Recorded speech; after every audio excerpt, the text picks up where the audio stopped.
नमस्कार दोस्तों, मैं हूं ललित कुमावत।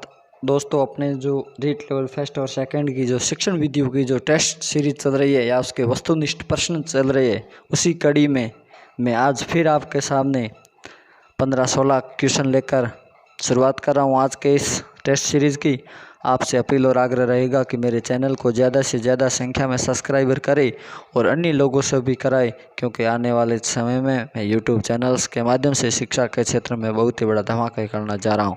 तो बिना टाइम गवाए आज के प्रश्न शुरू करते हैं। पहला क्वेश्चन आपके सामने स्क्रीन पर आपको दिख रहा होगा। भक्तिकालीन कवियों की कविताओं को पढ़ाने में कौन सी विधि विशेष रूप से उपयोगी है? तो इसका राइट आंसर हो जाएगा ध्वनि साम्य विधि। यह आंसर भी अभी आपके सामने खुल जाएगा। ठीक है दोस्तों, इसमें 75% ये भले ही बता रहा है, लेकिन इसका राइट आंसर है ध्वनि साम्य विधि। नेक्स्ट क्वेश्चन है, प्रत्यक्ष विधि का सर्वप्रथम प्रयोग किस भाषा के लिए किया गया? तो दोस्तों, इस प्रश्न में थोड़ा सा आपको करेक्शन करना है। प्रत्यक्ष विधि का सर्वप्रथम भारत में किस भाषा के लिए प्रयोग किया गया? तो इसका प्रयोग किया गया था अंग्रेजी भाषा के लिए। कौन सी भाषा के लिए? अंग्रेजी भाषा के लिए। नेक्स्ट क्वेश्चन, कौन सी विधि निर्देशित स्व-अध्याय विधि के नाम से भी जानी जाती है? तो ये कहलाती है पर्यवेक्षित अध्ययन विधि। नेक्स्ट क्वेश्चन, किस मनोवैज्ञानिक के अनुसार विद्यालय एक बगीचा है? तो ये है फ्रोबेल्स महोदय के अनुसार। इस विधि को साचर्य विधि के नाम से भी जाना जाता है। तो मैं आपको बता देता हूँ, मॉन्टेसरी विधि को साचर्य विधि कहा जाता है और इसके प्रतिपादक है मारिया मॉन्टेसरी।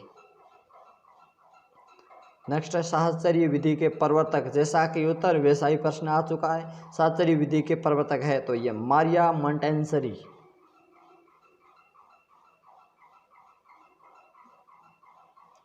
नेक्स्ट क्वेश्चन, किस विधि को स्वाध्याय विधि के नाम से भी जाना जाता है?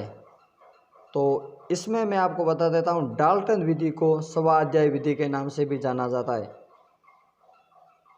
नेक्स्ट क्वेश्चन है, अभिकर्मित अनुदेशन को पहले खालिस्तान अभिकर्मित अनुदेशन को बाह्य अभिकर्म से भी नाम से भी जाना जाता है।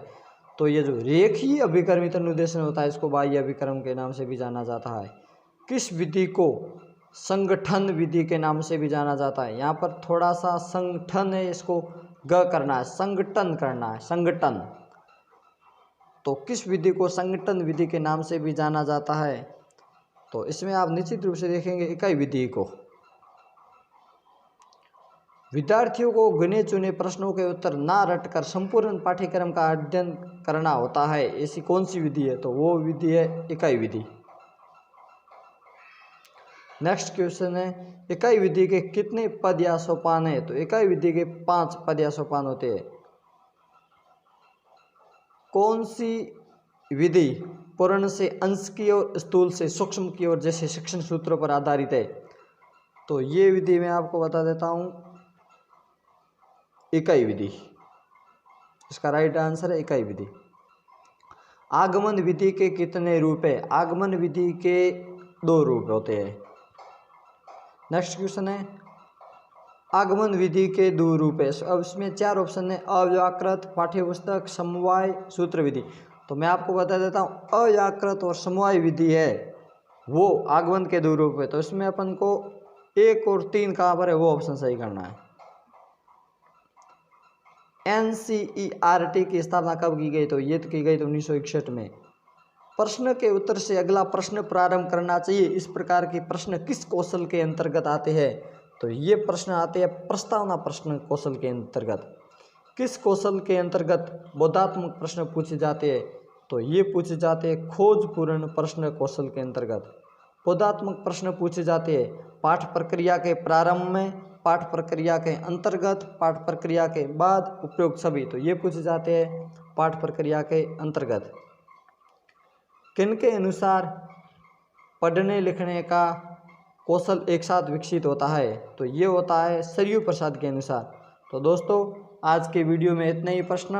मैं आपसे फिर अपील और आग्रह करना चाहूँगा, मेरी वीडियो को इस ज़्यादा से ज़्यादा संख्या में शेयर करें और मेरे channel ML classes for competition exam को ज़रूर सब्सक्राइब करें। धन्यवाद।